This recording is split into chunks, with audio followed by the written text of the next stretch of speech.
Excelente, chicos. Básicamente puse esta frase que dice: las cosas no son ni tan peladas ni tan peludas, porque yo siempre fui una persona muy curiosa.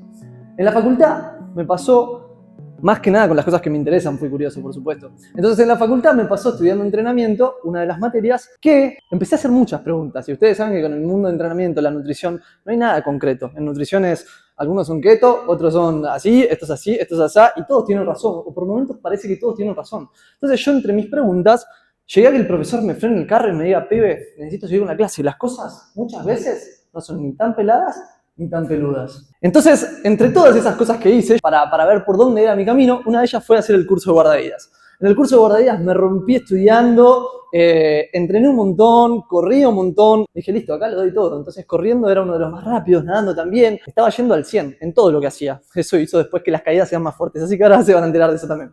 Fui guardavidas, ¿y qué pasó? Yo soy un apasionado de la playa, entonces por eso también un poco quise hacer el curso de guardavidas. Nunca fui guardavidas en una playa. Otra cosa, soy guardavidas y nunca salvé una vida tampoco, ¿sí? Pero bueno, no pasa nada. Entonces, ¿qué hice? Hice el profesorado de educación física y me pasó un poquito la misma historia. Empecé en el profesorado recontra encaminado, dándole con todo, siempre para adelante. Digo, bueno, había terminado de hacer el curso de guardavidas, que es un año nada más, y dije: listo, hago el profesorado de educación física. Metí el profesorado de educación física y me pasó que cuando estoy terminando la carrera, me recibí tanto tiempo estudiando y haciendo las cosas, me doy cuenta que empiezo a trabajar en un colegio. No me siento cómodo en el colegio. Mis pares no me hacen sentir tan cómodo. Me doy cuenta que las cosas no son como estaban en mi cabeza. Me doy cuenta que estoy trabajando todo un año en el colegio. No hago la diferencia económicamente. Claramente no estaba ahí. Mi techo estaba bastante cerquita, de hecho. Y esas cosas me empezaron a inquietar e incomodar cada vez más, ¿sí? Entonces, bueno, nada, seguí probando cosas, ¿sí? Y me volví influencer. Dije: listo, ya está, soy influencer, la rompo, ahora sí, marqué la diferencia. Me voy a llenar de plata, me voy a ir excelente con esto, con aquello. Ustedes ven que ahí dice 225 publicaciones, creo que estos 60 llegaron en los últimos 20. Entonces, bueno, ¿qué pasó? Metí un montón de videos, uno atrás del otro, videos. Y en cierto punto me empecé a dar cuenta que cuando veía qué cosas funcionaban como influencer, qué era lo que me traía más me gusta, qué era lo que me traía más seguidores, mi contenido se empieza a ir. Me doy cuenta que yo había empezado a ser influencer porque me gustaba el mundo del entrenamiento, quería dar cátedra, hablar de entrenamiento, de deporte, hacer actividades, probar experiencias nuevas. Y con el tiempo me pasó que empecé a hacer contenido que entretiene. O sea, me empecé a perder, empecé a hacer lo que la gente quería o lo que yo pensaba que me iba a dar más me gusta, y no lo que a mí me gustaba, lo que a mí me apasionaba. Entonces, por lo menos ser influencer me llevó a cumplir ciertas experiencias. Una fue, me fui a vivir a Italia 6 meses. La otra fue que me dieron una Ferrari de canje. La otra fue que trabajé en 17 programas de la televisión pública y de Fox Sports. ¡Wow! Y acá es cuando todos abren los ojos y está la parte que dicen: ¡qué increíble! Ya hasta escucho risitas. Este chabón está allá en lo más alto arriba de todo. Lo que ustedes no saben, ¿sí? Es que cuando estuve en Italia, de no ser por mi hermano, porque me quedé sin un peso, yo no tenía ni qué comer. Y él estaba ahí conmigo en ese momento. Entonces, él pudo responder en muchas situaciones en las que yo no podía económicamente por mí, y gracias a eso yo seguía en Italia. Cuando tuve la Ferrari, como yo quería aprovechar ese contenido para las redes, ¿qué me pasó? Que claro, estaba más pendiente de que los videitos y las fotos salgan bien que de vivir la propia experiencia. Hoy el video está en YouTube colgado, si lo quieren ver, tiene 500 vistas. O sea, 500 vistas, que le puede parecer a algunos un montón, pero 500 vistas para lo que son las redes y para marcar la diferencia como influencer y esas cosas, no son nada, ¿sí? Y lo peor de todo es que cuando yo estaba acá en Argentina, yo decía: listo, ¿sabes qué pasa ahora? Yo me voy a ir a Italia, la voy a romper, voy a hacer un video haciendo una mortal atrás, como todos mis videos, hago una mortal atrás, haciendo una mortal atrás con el Coliseo de fondo, con la Fontana di Trevi, con el Panteón, con esto, con aquello. No lo veía nadie. Yo estaba esperando el momento para irme a Italia. Es más, les digo más, 3, 4 meses antes de irme a Italia dejé de hacer contenido. Dije: ya está, así total, en 4 meses, no sé, hago un video con el Coliseo de fondo y me lleno de seguidores. Lo que pasó después es eso mismo. Justo fui a Italia y no pasaron las cosas como yo quería que pasen, ¿sí? Trabajé en 17 programas de televisión pública y ni uno solo me lo pagaron. Rompí un récord ahí. ni un solo programa de los... O sea, la mitad los hizo en Fox Sports, la otra mitad en TV Pública. En Fox Sports trabajé con Juli Puente. En TV Pública también estuve como columnista. ¿Qué pensaba yo? Listo, acá la rompo. ¿Por qué? Porque tengo que romperme, darlo todo de mí. ¿Para qué? Para empezar a hacerme renombre. Sos como el Che Pibe al principio y no pasa nada. Yo hasta le alcanzaba las cosas a los chicos. Ya era amigo de los columnistas. Llegaban y me ofrecían un mate. Entonces yo me sentía parte enorme, me encantaba. Pero, bueno, eso, no vi ni un peso, ya se los dije. O sea, estuve en TV pública, sí. ¿Me sirvió para otras cositas? Probablemente sí, pero no fue lo que todos cuando me veían en ese momento subiendo historias, estados y cosas, pretendían que estaba pasando o que pensaban que estaba pasando, ¿sí? Entonces, acá empiezo a entender esta frase de mi profesor que dice, las cosas no son, bueno, yo lo cambié un poquito para no ser tan repetitivo, no son ni tan blancas ni tan negras, ¿sí? No son ni tan peladas ni tan peludas, siempre tiene que haber unos grises. Yo enfocado en todo esto, decía, bueno, ya está, estoy pegándola con esto, siento que estoy re bien, qué sé yo, y cada vez en mi casa me daba cuenta que no estaba bien, que las cosas no se estaban dando como el resto las veía, ¿sí? Pero esto no me pasa solo a mí. Y les traje, porque acá en la Argentina siempre es todo muy fútbol, les traje un ejemplo de una persona que muchos conocen, y es Carlos Vilardo, ¿sí? Director técnico, médico, ginecólogo. No sé si alguien vio este video, ¿lo vieron? ¿O nadie lo vio? ¿Sí? Algunos lo vieron, bien, perfecto. ¿Qué pasó con Vilardo? Vilardo llegó como director técnico en el Mundial del 86 a sacar campeón a la selección argentina. Todos los que aspiraban a ser directores técnicos o los que, nada, veían lo que había pasado con la selección argentina dicen, pucha, ¿quién pudiera ser Vilardo? ¿Quién no dijo quién pudiera ser Scaloni cuando salió campeón ahora hace poquito, no? Vilardo en este video lo que dice es, ¿para qué habré hecho todo esto? Y trae la canción de Me olvidé de vivir de Julio Iglesias. ¿Qué pasa con esta canción? Lo que dice es, de tanto viajar por la vida sin freno, me olvidé que la vida se vive un momento.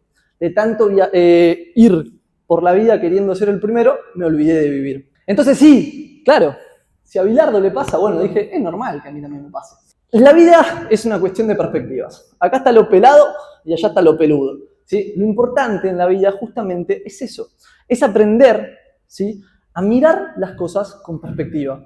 Cuando sientas que no sos nadie, muchas veces tiene que ver, es producto de la comparación. Si ustedes veían mi Instagram sin que yo me pare acá adelante a contarles un poquito de mi historia, iban a decir, wow, el chabón maneja Ferraris, el chabón estuvo en 17 programas de la televisión pública, el chabón trabaja con marcas, hace esto, hace aquello, sí. Pero ustedes están viendo el capítulo número 20 de la persona y se están comparando con un capítulo número 20, ustedes estando en el primero, ¿sí? Sea el ámbito que sea. Entonces, mi propuesta es basta de extremos.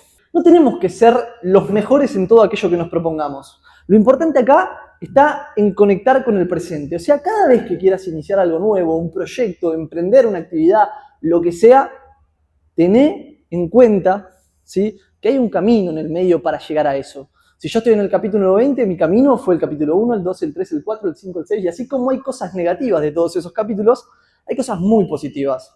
Entre ellas personas, experiencias. Puedo decir que manejo una Ferrari. ¿Sí? Entonces, hay un montón de cosas positivas en eso. Y ahí es donde está lo importante. Y esas son las cosas que nos hacen conectar con el presente. Manejar la Ferrari, en mi caso, no fue lo que más me va a conectar con el presente. Nunca fui un apasionado de los autos. Pero así como esa, viví muchas experiencias. Estar en TV pública, sí, sin duda. Ver a Julieta Puente, que en ese momento como influencer era la que más conocida, digamos, dentro de época pandemia, yo dije, listo, estoy al lado de Julieta Puente, mi sueño es pegarla como influencer fitness, probablemente yo vaya por el mismo camino, me esté yendo bastante bien. O eso pensaba, ¿sí? Entonces, eso sí me hacía conectar mucho con el presente. Cuando iba a los programas, me olvidaba de todo, me encantaba, me fascinaba, la pasaba bárbaro. Y bueno, yo hoy lo recuerdo eso como recuerditos muy lúcidos, muy lindos de mi camino, ¿sí?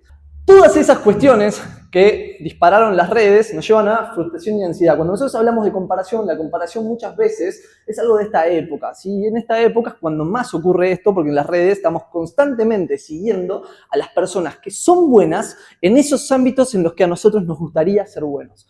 Ahí viene la comparación, ahí viene ese monstruito que te agarra, donde te encontrás con los fantasmas y decís, si esta persona está acá, yo no soy nadie. Pero nadie. A mí me pasa, hace poco me encontré con uno de los más grandes también de la nutrición deportiva, Francis Holloway. Lo escuchaba hablar, veía las cosas que decía y digo, ¡wow! ¿Cuánto tendré que estudiar yo para llegar a ser como este tipo? Yo no me sentía ni cómodo haciéndole preguntas, porque sentía que había ignorancia, que yo desconocía cuánto desconocía, ¿sí? Y después con el tiempo me fui dando cuenta que por ahí este tipo sabía un montón de nutrición, pero hablando muy profundamente y porque tuvimos la oportunidad de compartir una charla muy larga y extensa, ese día él había tenido un mal día. Estas cositas lo que nos hacen ver es que muchas veces no sabemos qué cosas están pasando ahí. No nos tenemos que comparar con esas versiones y muchas veces esa versión que está allá arriba de éxito, que cada uno de ustedes tengan aquello que se propongan, se tienen que convertir en personas que no sé si están dispuestos a convertirse para ser esa persona. ¿Qué quiero decir con esto? Si yo quiero ser el más grande de entrenamiento de todos, ¿sí? Y quiero comprarme una mansión, no sé si vieron a Yados, lo tienen a Yados Fitness, levanten la mano que lo conoce. Sí, la mayoría lo conocen. Bien, perfecto. Yados es un tipo que lo que hizo es, tiene un super auto, una super mansión, tiene todo lo que podrías tener en el mundo del entrenamiento, pero el tipo tiene una comunidad de haters muy grandes, ¿sí? Y estuvo dispuesto, para llegar a esa vida, a insultar, a hacer sentir mal mucha gente de la comunidad, ¿sí?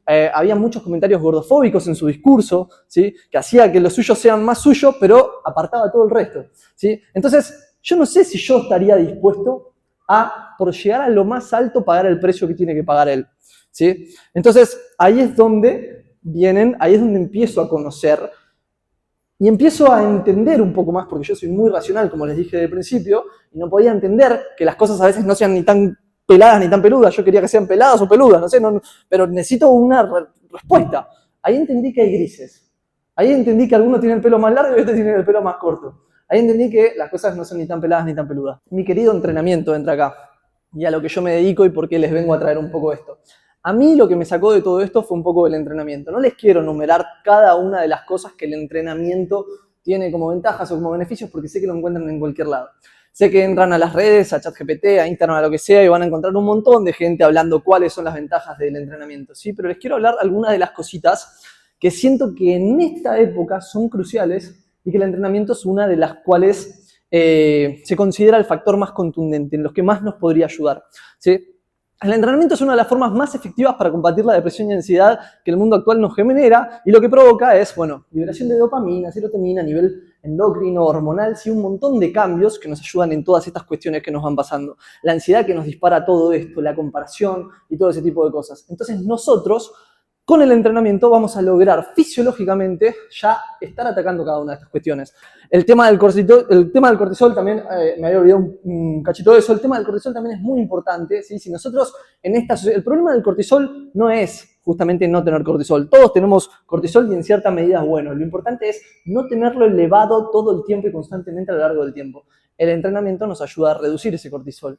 Dormir bien nos ayuda a reducir ese cortisol. Alimentarse bien nos ayuda a reducir ese cortisol, ¿sí? Todas estas cuestiones nos van a ayudar a reducir ese cortisol. Si tenemos menos cortisol, tenemos más melatonina, hormona del sueño. El cuerpo es una máquina perfecta donde todo encastra con todo, ¿sí? Y que nos hace llegar a algo que se llama homeostasis, que es un estado de equilibrio. Y para llegar a ese estado de equilibrio, tenemos que poder lidiar con todas estas cuestiones. ¿Cómo? Modificando cómo nos alimentamos, modificando cómo entrenamos, modificando cómo dormimos y todas estas cuestiones. Acá les traje una pequeña representación gráfica que muchas veces es o un camino o el otro. En algunos casos sí se aplica eso.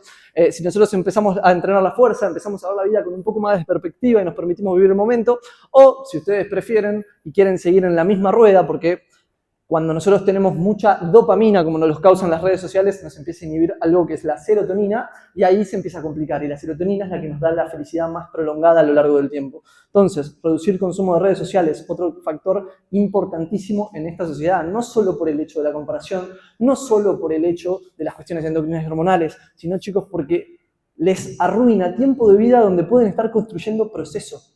Este proceso, esto que les hablaba de los capítulos, capítulo 1, 2, 3, 4, 5, 19, ¿sí? Para poder estar en el capítulo 20 y ahora sí que la gente te mire y se compare.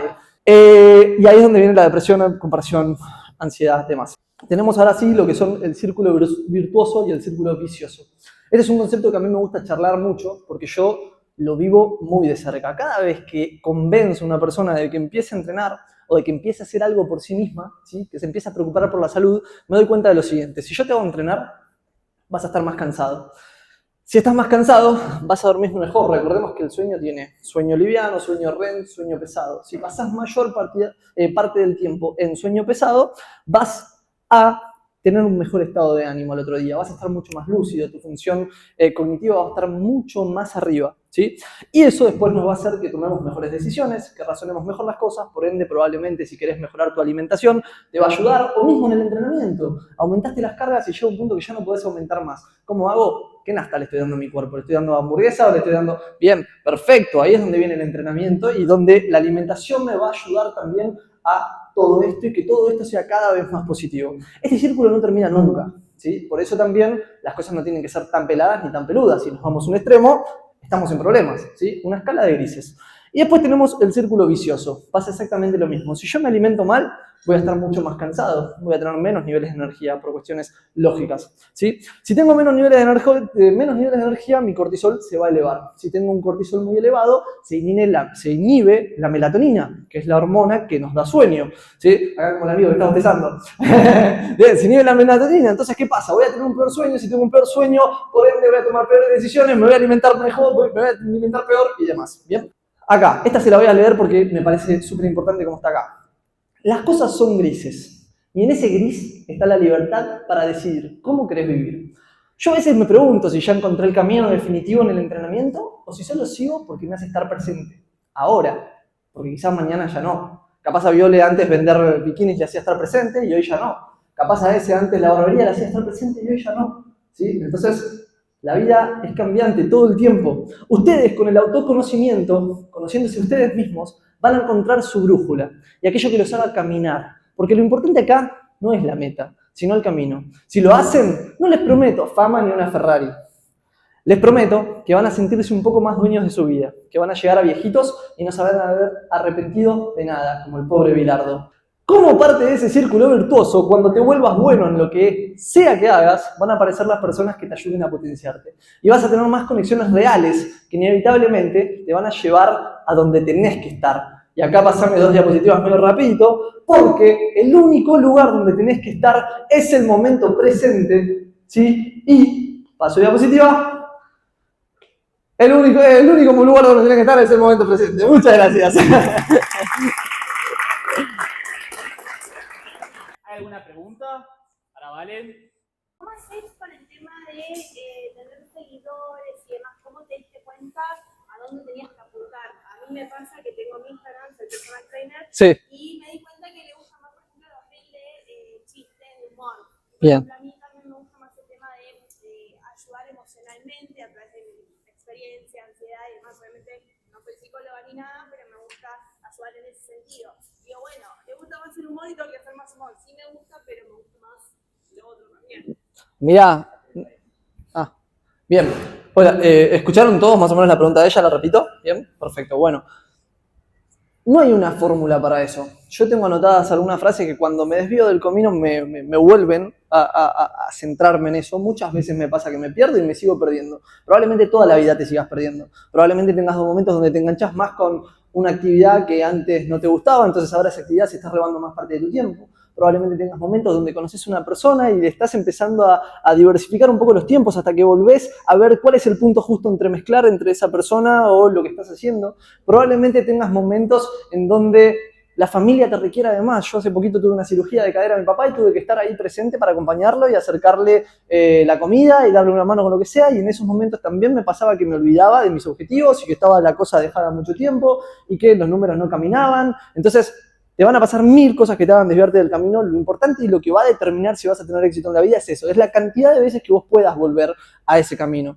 Porque justamente, o sea, a mí me pasaba mucho en la pileta de natación con nenes que se frustraban y que dejaban muy rápido. Yo la traía a la madre y decía, vení, llévalo, no pasa nada, pero no lo dejes de traer, le decía.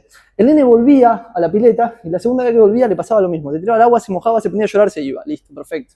Tercer vez que venía el chico, se tiraba la pileta, llegó a un punto que esa tercera vez probablemente en vez de estar 1 minuto estaba 5. Después estaba 10. Después estaba 10 y los primeros 2 se reía. Después estaba 15 y los primeros 5 se reía. Hasta que llegaba un punto que ese chico se había hecho tan fuerte mentalmente, ese chico o vos con tus 1000 caídas, ¿qué te pasa? Que es mucho más fácil retomar el camino, ¿sí? Y cada vez vas adquiriendo más estrategias y cada vez vas aprendiendo más experiencias que te hacen no perderte en ese camino. Porque ese camino justamente es el que te hace crecer en eso que vos querés. Si vos querés vender planes de entrenamiento personalizado, me dijiste que sos personal, perfecto. ¿Qué es el tipo de contenido que te va a hacer vender más planes? ¿El de entretenimiento que le hace reír a la mayoría? ¿O el que enseña y aporta y que vea a una persona ese contenido y diga, wow, esto es lo que a mí me pasa? Porque si vos de 20 personas hiciste sentir identificada a 2 y te compran planes, no es lo mismo que te vean 5000 y no te hayas sentido identificada ninguna, es más, se te rían, ¿sí? Entonces, esas son las cosas que te hacen retomar el camino. ¿Alguna otra pregunta, chicos? Yo tengo una pregunta que es, con esto que decías de que ibas a, por ejemplo, a los programas de televisión, y al principio no te pagaban. ¿Cómo es que realmente, o sea, el momento que te diste cuenta, che, yo soy bueno en lo que hago y tengo que hacer valer mi trabajo y el esfuerzo que aparte hubo detrás de eso? La respuesta ahí es que en ese caso puntualmente estaba haciendo lo que me gustaba. Entonces me dejó de interesar un poco la parte más económica. Estaba construyendo, como dije antes, por ahí con Juli Puente o con esas cositas que hacíamos, o ir a la tele y pegarme una mortal atrás y que después la gente me escriba, hiciste una mortal atrás en Fox Sports. Entonces estaba haciendo un poco lo que me gustaba y estaba haciendo las cosas que me llenan. Entonces creo que la clave también para no desistir en todo ese proceso, o en lo que ella me preguntaba, es no te desvirtúes con lo que quiere la gente, lo que te dicen, o no escuches a personas que te dan consejos desde sus miedos y desde sus inseguridades, y mantenete firme a eso que a vos te gusta, que te apasione, que te hace bien y que te hace feliz. Ya sea en esto de, cuando fui allá y que no me pagaban un peso y yo seguía yendo igual, porque sabía que estaba muy asociado a la versión de éxito que yo veía.